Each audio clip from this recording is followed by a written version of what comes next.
Welcome to this episode of Ask a Death Doula. Have you gotten your ticket to the launch celebration happening on March 22nd? If you haven't, you want to grab your ticket. It is going to be an all-day event with people from all over the world. We have very special guests coming, and we're going to have giveaways, and we're just going to meet in celebration. That is going to be March 22nd, all day. Your ticket is free with a pre-order of the Good Death book. And again, the Good Death book is like the what to expect when you're expecting for the opposite end of life. And every family should have this book. All right, everyone. Today on Ask a Death Doula, we are going to talk about how to have the family conversation about your end of life wishes. This is such an important moment. Many people know how to have and choose their choices for end of life, but how do you actually have the family conversation, which some family members can be resistant to? We're going to teach you how to do that. Sit back, relax, and enjoy the podcast. All right. Well, Happy New Year, everyone. Welcome to your seminar series. And thank you so much for spending the first day, 2025, with me and with everyone else. You know, we have been doing a seminar series that has been incredibly powerful. And thank you. So many of you have been to multiple. But again, it fell on New Year's Day. And I said, let's do it. Let's just keep it going because it's every 2 weeks. So I want to thank you so much for being here. Before we start, we're going to make sure that people are keep logging on. So we want to make sure that we're admitting them. But I want to jump in the chat and say hi to everybody. Pamela, hello from Canada. Colette, you're here from South Africa. Much love to you all. Okay, Dina from Boise, Idaho. I love that. Joanne is from Tucson, Arizona. Charlene is here. Sonam is here. Michael is here. Jen is here. Linda is here. Teresa is here. Park is here. Kathy's here. Jerry is here. Nicholas is here. Angela, Stacy. Thank you so much. Diane is here.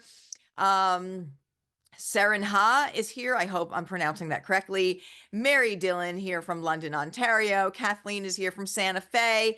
Catherine from South Carolina. I see so many people that are here from Canada. So thank you so much for representing from all different places in the world. Catherine, Suzanne, Krista. Yes, we would be here all night if I am going to say everyone. And I just want to shout out everybody. And again, celebrating from Thailand. Thank you so much for being here from Thailand, Canada, South Africa, United States. We are a global family. Let's talk about what we are going to jump into the topic tonight, which is so very important. I want to just wrap you up in a warm hug to each and every one of you for being here. So thank you so much, everyone. Yeah, going through the chat, it looks just so beautiful. So let's talk about, without further ado, what we are going to talk about in this seminar tonight. And we are live. So this is a live seminar. We have people that are continuously logging on. So let's make sure behind the scenes to be admitting people when you can, please, because I know sometimes people are coming in a little bit late. So without further ado, I'm going to share my screen and we are going to jump into the topic of tonight. So let me get that all situated here. And just give me a thumbs up that you can see the Good Death Seminar series on there with a white doula giver's tree. Thank you so much, Connie. I see that you are doing that here for me. I appreciate that. When you're live, you want to make sure that all your bells and whistles are going, right? And this is such an important topic, everyone. How do I share with you the importance of what we're going to talk about? I can't emphasize it enough. So I just want to really stress this to you. And there's a few things that I'm going to say here that I think will bring this home for you. And one of them is the quote right here, is that we are going to make this statement, and the statement is something that I have believed in for a very long time, is that doing your advanced directive, so what you would want for end-of-life care or not want, is one of the greatest gifts you can give your loved ones. And you might say, Suzanne, what do you mean that's a gift? That is, probably going to upset them. It's going to be heavy lifting. We're going to talk about that. I promise you this, that at the end of tonight's presentation, you will understand exactly what I'm saying when it is one of the greatest gifts you can give your family. It's also one that you can give yourself. So we always love a win-win situation. We have been doing a Good Death Seminar series. Now we are on the 7th series. This is the 7th one. And many of you have been to all of them, so I thank you for that. But I just want to do a quick recap. Now, please understand that each one of these seminar series stands alone. So that you don't have to come to all of them. Many of you are, but you come to one and you're going to walk away with that value of that seminar independent of the other ones. But the first seminar series was called We Just Forgot. And it's such a beautiful thing to bring awareness around, that we just forgot that death is a natural sacred experience and one that can go really well with the right education and support. It is also one of our greatest teachers about life and how to live. And so when I do that seminar series, and I'm going to do for those of you who've missed it, I'm going to do something that shares a synopsis of that, because when we bring in different thousands of years of different cultures and religions talking about the same things about what death teaches us and how we experience it, it really changes your perspective around and makes sense of where we got to where we are today, and then changes your perception around death and the topic. And that is how we change things, and we change our life by simply learning the truth about it and changing our perception around it. The second seminar series was called the Hospice Gap, and there's no judgment in what we want to say, but we want to be very clear about the struggle that our medical system is having today. I think we can all understand that it's a struggling healthcare system, and there's multiple reasons for that. I'll say one of the reasons is that we have a huge aging demographic, and like we've never seen before in history, and we don't have the setup for it. But there's multiple things as far as reimbursement structures and the bottom line that people are caring about. But here's what happens in the hospice gap. So in the United States and many other places in the world, the hospice is your end of life care provider. That's it. That's who's doing the end of life. And there's gaps within that end of life system. And here's my problem with that. As a former hospice nurse, as a former oncology nurse, is we can't go back and do that end of life again. And when there's gaps, families are usually finding out way too late. They're already in it. Now, there's multiple reasons for the dynamic of what we have at end of life.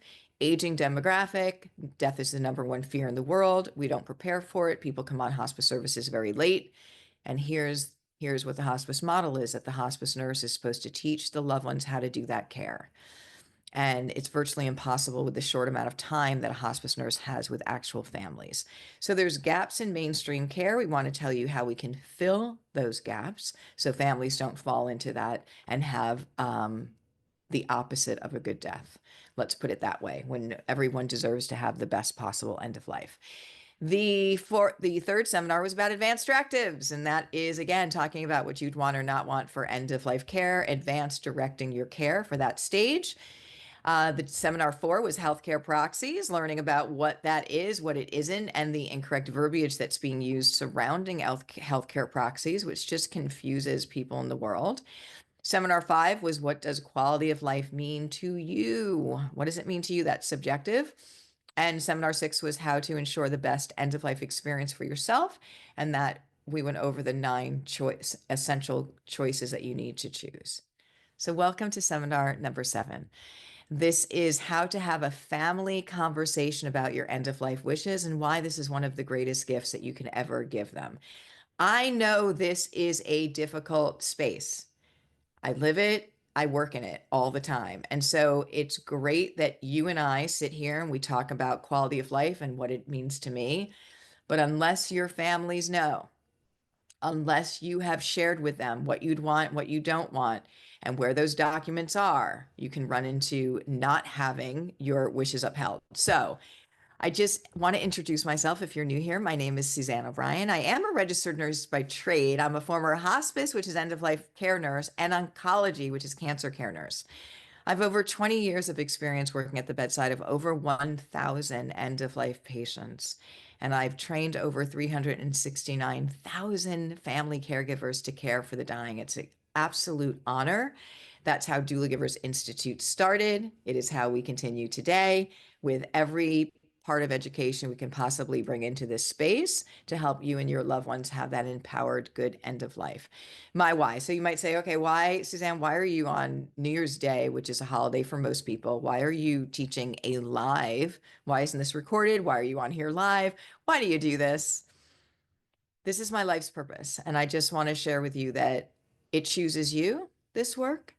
And when you find yourself having so much experience and information with something that is going to touch each and every person in this world, and the information that you know that can make it better, I think you know as well as I do that we would do everything in our power to get that information out to the world. Because I will always say, if I help one person have a better end of life for them and their families, it's a win of what I want to accomplish. Now, we've been blessed and privileged to do so much more, and we continue. I still think we're at the very infancy of what is needed and what we're going to do here. But that is my why. I've been in this space, and I will tell you right now, you don't have to fear death at all. In fact, you should be afraid of not living, but you should also be afraid of or concerned with not preparing for that natural end of life, because 80 to 90% in my experience of what I've seen with people is planning ahead leads to 80 to 90% of a better end of life, no matter what the disease process was. That's in my experience. Very few people plan ahead, but we're going to do all of that talking and planning today. So, this seminar is designed tonight to help you prepare for and lead a meaningful conversation with your loved ones about your end of life wishes. By working through the three parts you're going to be given tonight, you're going to gain tools, you're going to gain insights and confidence to approach this important topic with clarity, with compassion, and with purpose. So, we're really going to lay out how you do that conversation. We've talked a lot about quality of life. I will go into a little bit of that today. But this is really important that you sit down with your loved ones and you tell them what you want and you tell them why. In this seminar tonight, you will learn how to get the end of life conversation started with your loved ones, why this matters. Number two, how to structure the conversation. And number three, the importance of following up and staying connected within what you want with the conversation with your loved ones. So, part one, starting the conversation and why it matters. End of life planning is a gift for your family, and it ensures that there's going to be clarity, and it eliminates uncertainty and removes potential stress from an already emotional time. That is putting it so gently. I cannot tell you how gently I'm putting that. We're going to hear about a couple of the stories tonight. This conversation is not about planning for the end. So I really want you to hear this. It's about giving your loved ones peace of mind and ensuring your values and priorities are honored. There's a huge difference, and it's how we approach things that makes a huge difference with just about everything. So we want to make sure that we're understanding what this conversation is and what it is not. And it's about giving your loved ones peace of mind and ensuring that your values are honored and upheld, and that's a win-win. So how do we start? Let's start here. These are the steps to begin the process. First, you want to understand your own priorities. We talked recently about quality of life for you and how important it is for you to use that as your benchmark of when you would want now comfort measures and symptom management over invasive procedures, over things that might extend your life, but you don't have any quality. So this is a very important moment because there's going to come a point in all of our journeys where our quality of life is not there. And for me, I'll use me as an example. I do not want measures to keep my heart beating, to keep me breathing if I don't have quality of life and I'm not able to regain that quality of life. So, God forbid there was something where I lost the ability to recognize my loved ones, to do anything for myself. I was total care. I don't want to be kept with a feeding tube existing when there's no quality of life there. In fact, quite the opposite. I would say that quality of life is quite the opposite. So you want to first understand your own priorities and get really clear on that. So you want to get really clear on what is important to you, and that's usually used by the benchmark of quality of life when it's not there, when I'm not able to go out for a walk, recognize my loved ones, I'm using myself. That is something that I wouldn't want my life extended. So subjectively reflect and decide on what matters most to you. One of the ways, if you're new to this space of doing it, is to think, what brings your day joy? Every day, single day. What brings your day joy?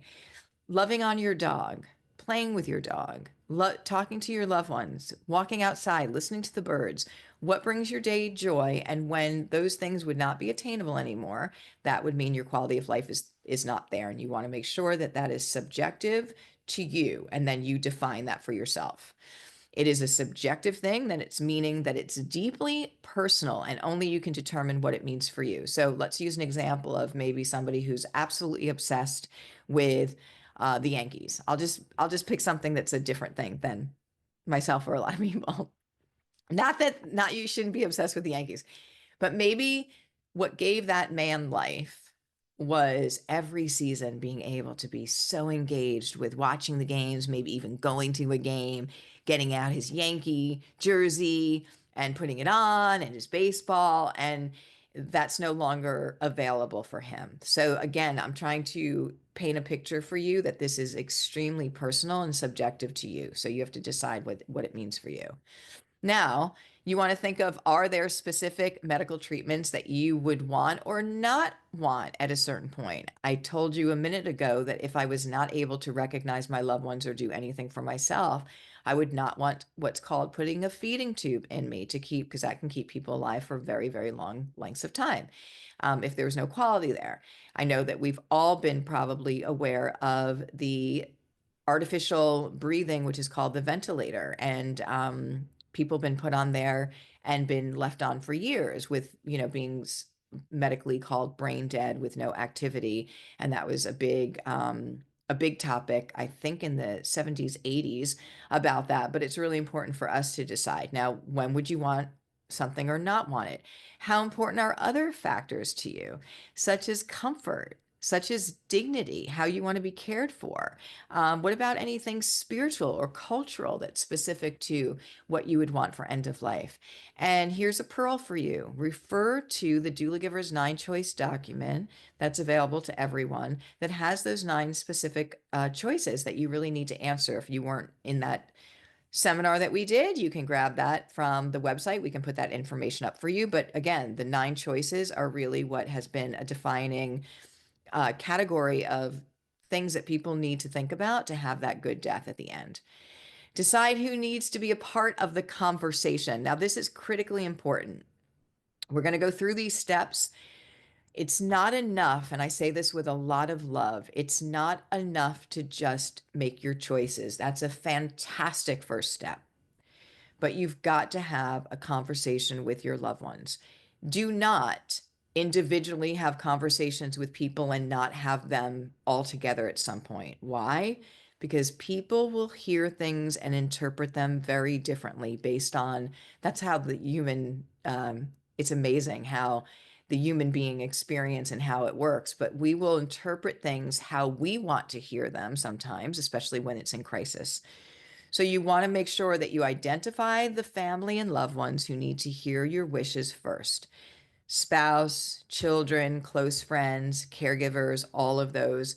And you, again, you can have individual conversations, but you need to have a group conversation so that you make sure that each person in that, what I call the nucleus, has heard you, is crystal clear about what you're asking for, what you're not asking for, and is able to ask questions and get their fear out at this moment instead of at the bedside in the ICU, which is never going to end well. So identify, the first thing you want to do is identify the loved ones who should hear your wishes first. And that's a good list there: spouse, children, close friends, caregivers. Now you want to frame this topic with a lot of love and a lot of compassion, understanding that this may be hard for people, and I'm sure it is. Fear is the death is the number one fear. People are fearful of this topic. But I will honestly tell you right now that a little bit of uncomfortable conversation while you're not, again, in the hospital and faced with this right now is going to save them thousands of times of pain later on. So frame the topic this topic compassionately. You want to set a tone for what we're going to do here. We're actually going to set the whole stage here. So set the tone by first reassuring your family that this conversation isn't about sadness. I'm not talking about my end. We don't want to go down all that rabbit hole. What it is it's about love and preparing together in this space. It's actually empowering, full of choices, so that it avoids a lot of the things that happen when we go into default, but also it allows you to have a blueprint on how to support me so that you're given that guidance, that you don't have to try and figure it out. And it makes me feel at peace because I know that you know clearly what I'm asking. So we have a lot of examples of this, unfortunately. And I have to tell you that it is beyond heartbreaking, even today, in one of our graduate groups of doula giver practitioners, someone going through it with their family. Somebody had their end of life unprepared, unexpected, details not done, and the family is just divided, and the incredible amount of added pain that that is bringing to the situation is heartbreaking. Now, this story is about a woman who had a severe stroke, and she had one son, adult son, and one adult daughter. And here's the thing about having a stroke is that they have really great protocol now. If they can catch it early, so if you ever, God forbid, are having symptoms, you want to get to an ER right away, and they can help stop the damage. But we have what a stroke is it's a blood brain bleed. Okay, so in the brain. And so everything touching that. So now there's swelling and inflammation and pressure, and everything touching starts to not work. So people can't speak, they can't use their limbs, things of that nature. When the swelling goes down, again, if it's caught early, but if when the swelling goes down, that can take some days to weeks. The doctor, they can determine if there's, and with imaging, they can determine if there's what you call permanent damage. And so, unfortunately, this was a situation that had lots of permanent damage. And this woman was put in a rehab, and she was not, after a few weeks, able to regain any of her functioning. So she couldn't speak, she couldn't walk, she couldn't do anything for herself, she couldn't feed herself, none of it. And no advance directive, no conversation with her family advance directive, except for some loose ones that the two children somewhat remembered. So here's what happened. She's sitting there, and once they determined that she was not going to regain functioning, the doctor came into the room and says to the adult daughter and son, "We've got to put a feeding tube in your mother. If we don't, she's going to die," and walks away. Okay, so that's sort of like a punch right in your stomach. And the son and the daughter were talking about it. And the son said, "I remember having a conversation one time with mom, and she was saying how if something happened like this, she doesn't want any thing to keep her life going." And the daughter was like, "Well, I remember a conversation I think I had with mom, and that I think she said she wanted everything. She wanted everything to keep her alive." And so they had disagreements. And so finally the son gave in, and they put the feeding tube in the mother. Now, this is what happened. They said when the nurse came in to do the feed, so a feeding tube is a tube that goes right into your stomach, and there's a liquid feed that goes directly into that tube. They said when the nurse came in to do the feeds, the mother would pull away and make a noise like, I'm going to try and do what they shared with me. Pull away and go, like she was in pain. And she wasn't in any physical pain. But what she was trying to say is that she didn't want this feed, this liquid. And so after about another week and a half, the son said, that was visiting and staying in the mom's room, he said, "I can't stay for this anymore. I can't watch this." And they said a couple of weeks later, the daughter really realized that her mother didn't want this, and then asked the doctor to take the feeding tube out. And he said, "I can't." And she said, "Why?" He said, "Because she's not strong enough to have another surgery." So, very heartbreaking story, and something that, again, is a cautionary tale for all of us to have our advance directives, but to have not only a conversation with our loved ones, but have it in writing, have a conversation, but have that conversation together with family so everyone is clear and on the same page. Now, let's do a group discussion about this. I'm going to open up the chat in a minute.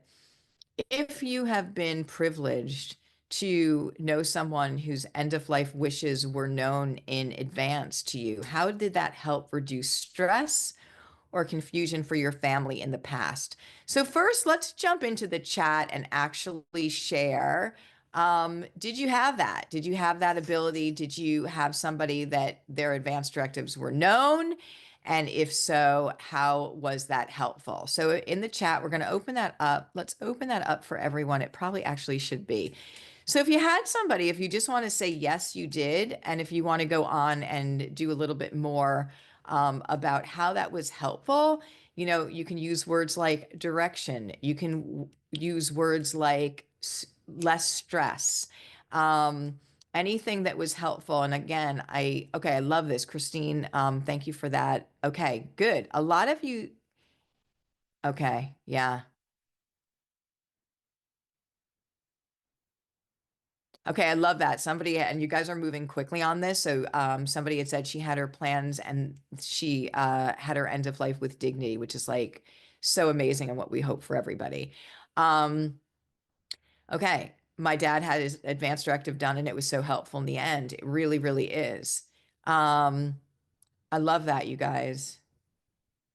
Um, yeah, okay. It is still hard. I get that, but it is a lot less when we have this. Um, Positive passing, knowing, okay, what they wanted in advance. Yeah, a peaceful passing, knowing what they wanted in advance. Yeah, not just for them, but for you. Um, Less stress. I was able to be there. And that's like, thank you guys for all of that chiming in. Um, I really want you to know this, that when you have the roadmap, the blueprint from your loved one about what to do, you're able to be so much more fully present with them. And don't we want that? Don't we want to be able to have this time with them that we're not running around? My grandmother and I were very close. She had a stroke in 1989. She had told me that under no circumstances, okay, we're jumping around here because you guys are chiming in. I love that. No circumstances did she want to be on a respirator. She was put on one, and I was able to convince the doctor to get her off of it so she could go. That's beautiful, Anne. Thank you for advocating for her. And I want to tell you, it's a lot easier, and please hear this, it is a lot easier to not put a breathing tube in than to make the decision to take it out. So when it's not you making the choice, when it's us individually and our families are just following what we'd want, again, when there's no quality of life there. Um, yeah, beautiful. Okay, you guys are really less stressed. She passed it home. I love that. Susie says, my sister had her wishes known, less emotional upset, more of a decision-making process free of stressful emotions. I really hope you guys are reading in the chat here all of the positive things here. These are amazing. Terry says we could support her wishes and not try to figure out what we wanted for her. Yeah, which by the way does not ever, I've had two families in my whole existence where they completely agreed on care without it being directed by the person, and most families don't, and they start fighting. This couple, by the way, the son and the sister, they don't speak anymore. So they're still at odds. Okay, I'm going to quiet the chat. You guys are great. All right, that was amazing. All right, I am going to put that chat on there and we're going to keep going here. So thank you so much for saying about that. Now, I want you to take a minute, if you would be so kind, and think about you. Write down three personal priorities. Like what are just name three simple ones. Maybe you want your pet to be there. Maybe you want aromatherapy. Maybe you want certain music playing. Maybe you want certain things read. Just three quick things, personal priorities for your end of life care that you want your family to clearly understand. Well, I forgot one of the main ones by the way. Be at home. Most people will say they want to be at home.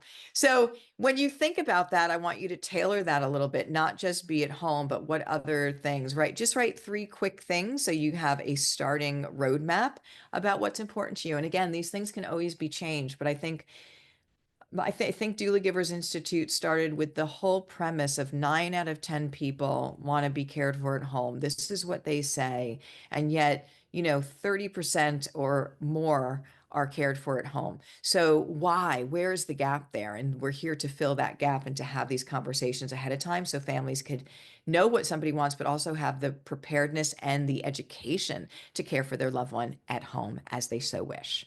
Okay, let's go into part number 2, structuring the conversation.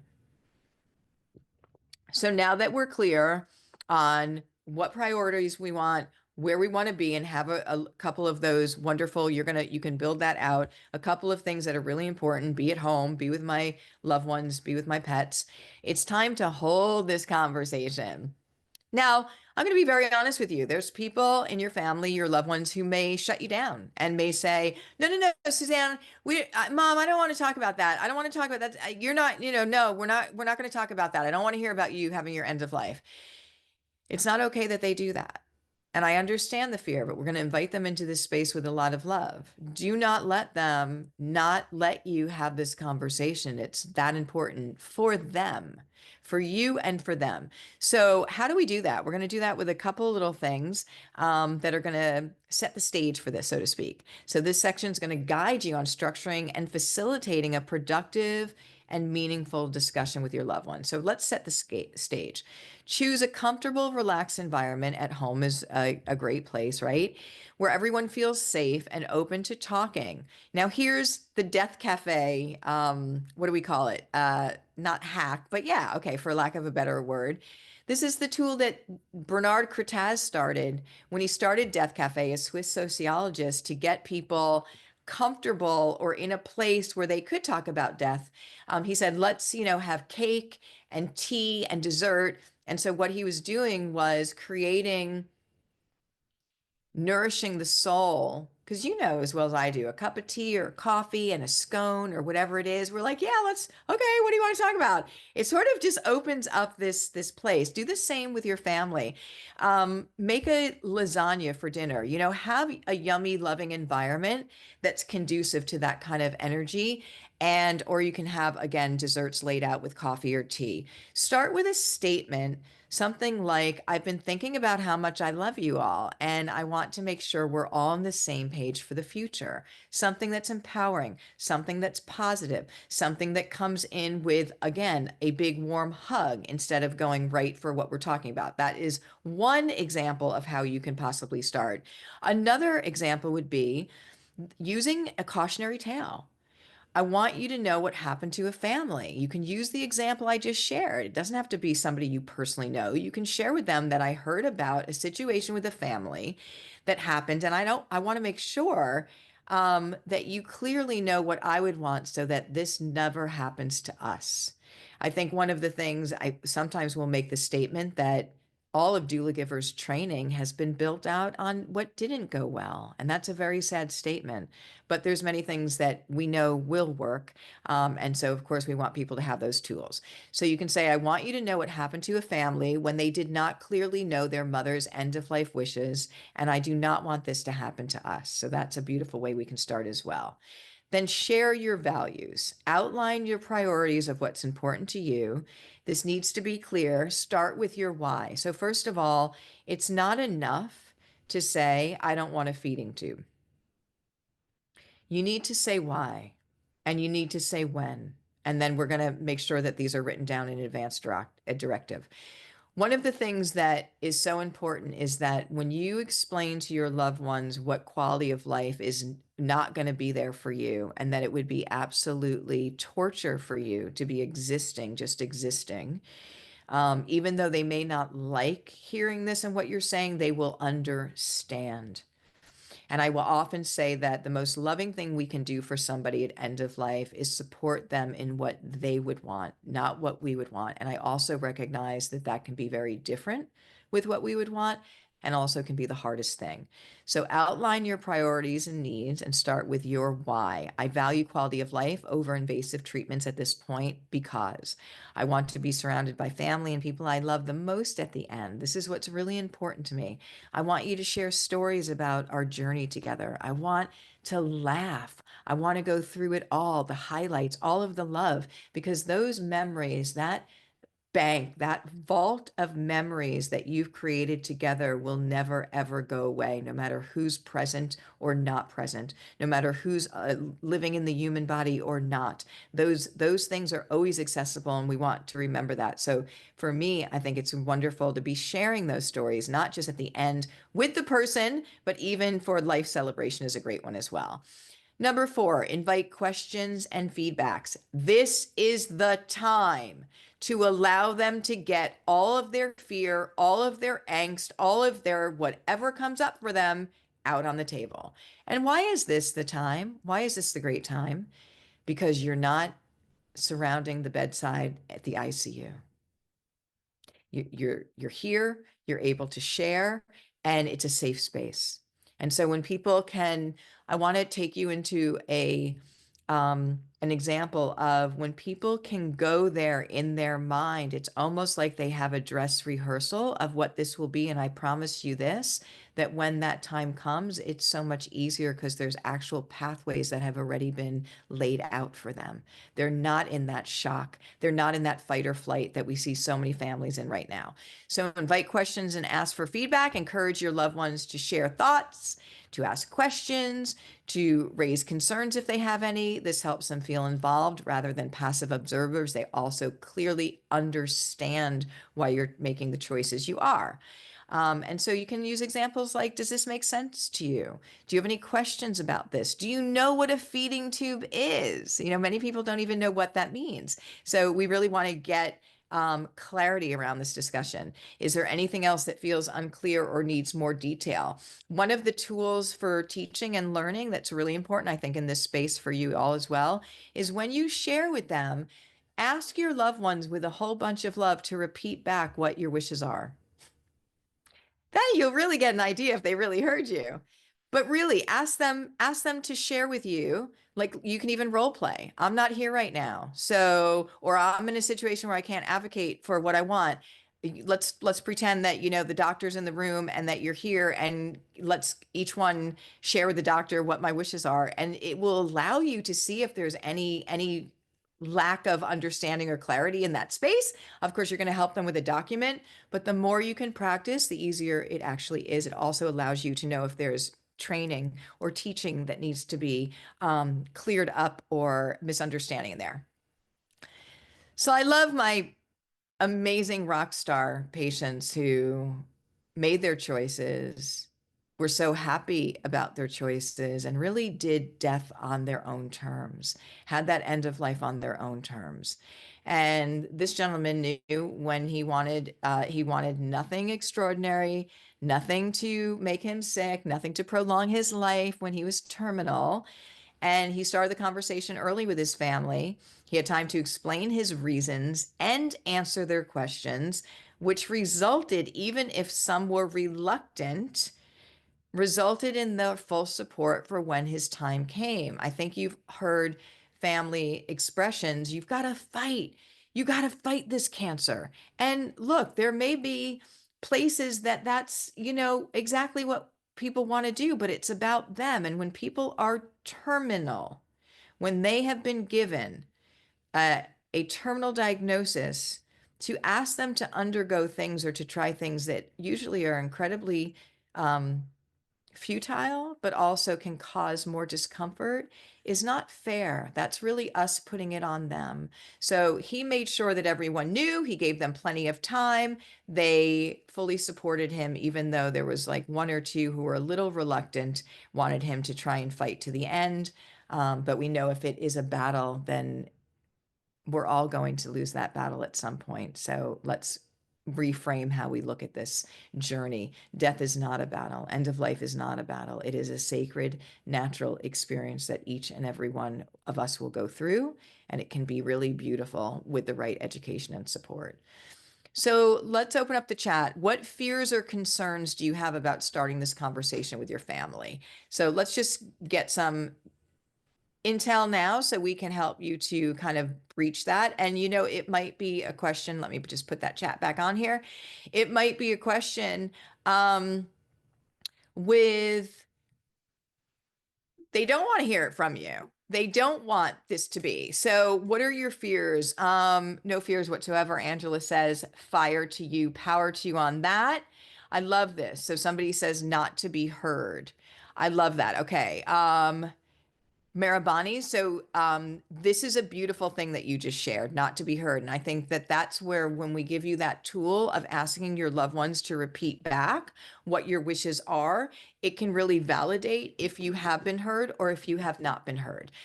So that is a really important thing. And I love that. And yeah, if people are shutting you down and don't want to have the conversation, you can literally put a good boundary around it. You can say, we're going to have a 30-minute conversation. Yeah, I got some cookies, brownies, and cake over here, and it might be a little uncomfortable, but please do this for me. We're going to have this. You can't let people just skirt that to you. Okay. Grace says, question on how to open a discussion and keep it moving with families who barely talk to each other about the weather. This is about you, Grace. I love that. Thank you for coming in here. So yeah, if you have, and believe me, welcome to the human experience, right? We all have family dynamics and there are family members that might not be talking to each other. What I would advocate in that and advise in that situation is for you to have individual conversations with people because you have your own relationship with them, but then they do need to get together, even for a short period of time, and just listen to you. So they don't have to talk together, but it has to be clear that everyone heard your wishes and is on the same page. So that's what I would say for that. I love that, Dina. Thank you so much for that. Okay, Charlene says having family members disrespect my wishes. So thank you for the honesty there. So here's what I'm going to say to that is that, I mean, honestly, from an energetic standpoint, one of the worst things families could ever do is go against your wishes. And that's why when we talk about it, when we're not faced in the hospital, when we clearly articulate why we're choosing what we're choosing. If someone goes against that, and if it's for financial reasons or some other reason, like there's a whole lot around that. So, what I would say is get it out now and acknowledge the fact that saying goodbye to you is very difficult in this physical form. But the most loving thing that they could possibly do for you, if you could ask of this, is to uphold and advocate and give you your wishes that you've chosen. Give them that empowering moment of being part of helping you leave this world and what an incredibly important role that they are playing in doing that. So if there's other reasons specific, Charlene, of why they would not respect your wishes, you want to laser into that and pull it up by the root. Teresa says normalize what is natural, get out of fear-based decisions. Yeah. Well, that's the first course that we did. That's the first one. So, if you haven't been able to have that, I'm going to tell you how you can do that one again at the end. But this is really important what you're saying, because we've got to normalize. Like I was walking the other day and I just said, enough is enough. Like this is enough now. I think we have to stop dancing around this discussion. We have to talk honestly about end of life and how we've completely lost our way with how we deal with it, how we have a relationship or lack thereof, how we're treating it as a medical experience and it's not, and come back to what we know from thousands of years of people having their end of lives at home and how it's really in the last 120 we've completely lost our way and turned it into this fear-based thing that, by the way, blows my mind because we're all going to be a part of that. So where did that happen? I think we know with the medical advances, but it's time to get out of that. So thank you all for those. And I think there were some really good comments there and some good suggestions. And one of the things that I'll always say with overarching all of my work is to reduce the fear of death by bringing back the awareness that death is not a medical experience. It's a natural, holistic one, and it can go really well with the right education support. It's a sacred rite of passage. It used to be deemed as such. I have been honored to be witnessing so many beautiful, absolutely beautiful end-of-life experiences, and everyone should have the opportunity to have that. Education and conversation starts that. All right, so we did talk about how we could address some of those in the chat. So let's talk about example phrases of openers to your family. I want to talk to you about something important to me. So if you can give me this time. This isn't an easy conversation. I understand that, but it's one I'd like my family to have together. So if you could, again, back to grace with families not even talking about the weather together. If you could at least ask them that we understand this isn't easy. It's a conversation I'd like this family to have together. If you could give me 30 minutes or 60 minutes of your time, I would greatly appreciate that. And reassure them that this isn't a decision that I'm asking you to make. I'm not asking you to make choices, but I'm giving clarity around the choices I've already made, and I want to provide them to you. That is such a gift to them. I mean, that in and of itself has to just feel like a weight lifted off. So we want to start with that. All right. Write down, if you would be so kind to write down a brief outline of how you'd like to, from those examples, how do you want to start that conversation? I'm going to go back to that page for a minute. Practice saying, okay, so and then you can practice on your own. I want to just give you those 3 statements there. Pick which one resonates with you the most. What feels really good? It might be a combination of the top 1 or the top 2 with the bottom 1 and assuring them that this isn't a decision that I'm asking you to make. It's about clarity that I want to provide for you. Acknowledge. People want to be seen. They want to be heard. Acknowledge. I know this isn't an easy conversation to have, but it's one I'd like to have with my family together, but it's really important to me. These are empowering ways then you can approach this, and people are good and they will give you your time. So just write down, make a little note for yourself, which one of those felt good to you so that it can be one that you lead your conversation with if you haven't already. And let's go into part number 3, having the talk. Okay. So having the talk is a fantastic first step, but there's a few other steps that we need to take. You want to stay connected and you want to update your loved ones over time if your choices change. It's that important. So I want you to know that when we make these choices, and I think some people have resistance of choosing certain things because they're like, well, what happens if I want to change? Like, I don't want to choose something because I might not feel this way in 5 years. Perfect. You can change it. You can change anything you want at any time. So having the talk is fantastic first step. Staying connected and updating your loved ones over time is just as important. Make sure it's current. Situations, preferences, and relationships evolve, and your end of life plan should evolve too. I know multiple people who've told me, they did an advance directive, it was years ago, and they think that their ex-husband is still their healthcare proxy. And so, like, these are things that are really important to talk about, because if you've had a falling out with a friend or a falling out, or you're not on good terms with an ex, which is very common, they probably should not be your healthcare proxy. Also, are you current? Where are you still? Are they in the area? Do they still know what you would want or not want? Like those kind of things. So you want to make sure that this is evolving as you are evolving. There's so many beautiful things that are coming to our awareness with green options for end of life, home wakes, living funerals, water cremations, human composting, like empowering things. So as you have these thing options that come your way, you want to maybe update, and then you want to make sure that everyone is updated as well. So they've said that it's probably a good rule of thumb to update your documents and just check on them every year to make sure they're still current. You don't always have to be changing them, but just keeping your eye on and updating them. Now, to continue your process, you want to document those wishes. So it's not just enough to have a conversation, because it is incredible what fear does. I've been in the room. I had a habit of always going in the room as much as I could with the doctor, what they would tell the families, so that I could then evaluate the understanding of the families, what they heard the doctor say. And I will tell you, so many times, because of the fear that's in this space, the families took away a completely different conversation and meaning. And that's really scary. So here's what I want to say. We must document those wishes in writing, hand them out at that family meeting. Finalize the important documents that you need. One is called an advance directive, and an advance directive has 2 parts. It's called a living will, which would share what you'd want or not want for that end of life care. What is your benchmark on that?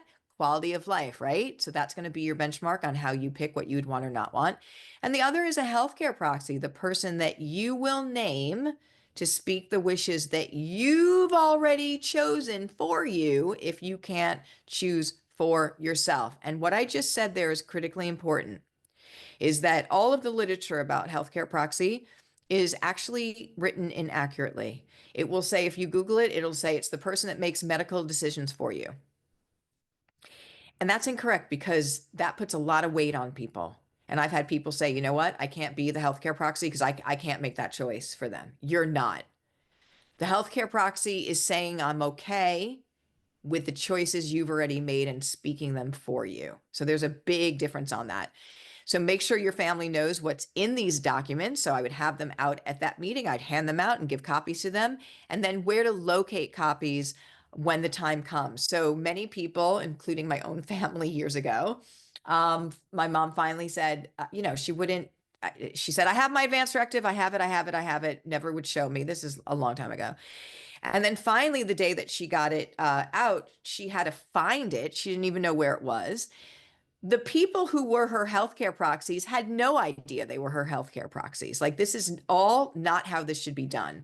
So let your families have copies, have the conversation, and then make sure that you have, for lack of a better title, the When I Die folder, or, when that time comes, that you have all the information. It's not just the advance directive. There's other things you need in there, like car titles, house deeds, your information to your retirement. We're not going to go into all of that at this moment, but you should have an organized file for everything that your beautiful family needs so that they do not have to go on a scavenger hunt and try and figure it all out. We have checklists for you. We have those lists for you. This is really important. All they should be having to deal with is the fact that they're saying goodbye to you in this physical form. They should not have to be rushing through this and then start on all of the items that need to be organized and trying to find passwords and all of the things that unfortunately we see so many families go through at this time. And why we're surprised that there's such traumatic grief that people are stuck in is because they have no time to have this process be the way that it's supposed to be. So make sure those documents of the advance directive are available, and then you have final copies located where that you have a file with all of your good things as well. And then revisit again the conversation periodically. Schedule time every year or so to revisit your wishes. You do it first. If there's something you want to update, then you can have that family get together. And I know it might sound crazy that Thanksgiving or holiday times are a good time to sometimes have those, not at the holiday dinner necessarily, unless you're really, really progressive, but maybe the luncheon the day after. Like, I kind of like get my family together on the Friday after and host a lunch. But I talk with my siblings who are all adults now. We talk about our parents, where they're at physically, mentally, and do we know everything that they want? Like, because it's all going to fall on us. So it's really important that you have that. You might open the conversation with, I've been thinking about what we discussed, and I'd like to update you on a few things, like aquamation, that is now being, talked about as the most environmentally sound option. It is financially sound, it is environmentally sound, and it is spiritually sound. And when I heard about that and went into that, I was like, yes, like I want to make choices that really make me feel good. And so again, you will probably most likely be doing the same. And you want to keep that door open. So there was a woman named Carol, and she had discussed her wishes with her family and felt good knowing that they were all in agreement of what she wanted. She did this early on. There was no disease process there, but years later, she faced a new terminal diagnosis, and it made her make some different choices, which led to more detailed conversation that she needed to have. Reopening the dialogue allowed Carol to adapt her plan to the new reality while still honoring her original priorities. So she had a blueprint, which was great for the family, and she just wanted to add some things, but the hard work was already done. That initial conversation, I feel like, is the hardest, and then it was able to be layered. So that was really helpful for her and her family members. And again, we don't always know what the situation is going to call for. So the first thing I will always say is breathe and don't panic. And make sure that you are making informed choices for what you would want. Because when fear steps into the space, sometimes it can get a little bit, unfortunately, go down different paths. All right. So you're going to create a checklist of next steps for yourself. Okay. So I want you to really take this seriously because it's so great to be on something, but I do want us to make a commitment here, especially with a date. So let's just for a minute, stay with me. Include updates to legal documents like advance directives. If you haven't done them already, then you're going to do them. And then I really want you to put a date, and I want to think right now, you can change it, you can move your date, but I want you to say to yourself, what is a date that I'm going to say that I want to have this family conversation? Maybe it's in February. That gives me time to go ahead and to, update things and do a little bit more conversation. You can even, I mean, I will tell you, you can't tell me, well, Suzanne, everyone lives in all different places and different time zones and all that. Well, guess what? Zoom is a great way. So here's the thing. These things can get done. And another thing that I'd recommend is that you can record your family meeting on Zoom so that nobody will misinterpret what happened in that room. These are just safeguards. These are just ways that we can revisit it. So I would like you right now to make a commitment and think of a date. You can even think of, just pull a date out that you said, you know what, I'm going to have a family meeting about this. I want to do it. We're just in the new year. All right. I'm going to do it in February, or I'm going to do it in March. And really put that down so that you have something that is a goal to set for. And in conclusion, having a family conversation about your end of life wishes is one of the most selfless and loving acts you can do. It's not about planning for your end of life or your loss. It's not focusing on that energy. It's about ensuring clarity. It's about compassion and about connection for the people that you love most. Remember that you don't have to do this alone. Together, we can create a world where open conversations about end of life care are a source of peace and empowerment, not fear. And I want to thank you for being part of this seminar and for taking the courageous step towards giving your family the greatest gift of all. So yes, it was just the holidays. And yes, this is a gift. I promise you that to them. And I will often say again that bringing back the sacredness of death, which is one of my main intentions, brings back the sacredness of life. And together, this is how we change the world, by remembering how much more connected we are than separate, how much more similar we are than different, and how each and every one of us will have an end of life and should have all of the support. It is not a privilege. Having a positive end of life should not be a privilege for people who can afford education and care. It is a human right, and we are here to give you all the education we possibly can at Doula Givers Institute. So I want to thank you and remind you that you are the change. There it is, everyone. How to have the family conversation about your end of life wishes. And again, I want to remind you that a little bit of being uncomfortable now saves them 1,000 times of suffering later on. So well worth it. All right. Do you have your ticket again to the masterclass? We are doing a live invite only launch party, and I want you to be there. We are going to have group exercises. We are going to have live Q&As. You're going to have a amazing guest speaker, and we're going to do some giveaways. So if you haven't gotten your ticket already, grab it with the link below. The live launch party, the celebration of the Good Death book. It is on March 22nd, all day long. Get your ticket with the link below, and we'll see you there.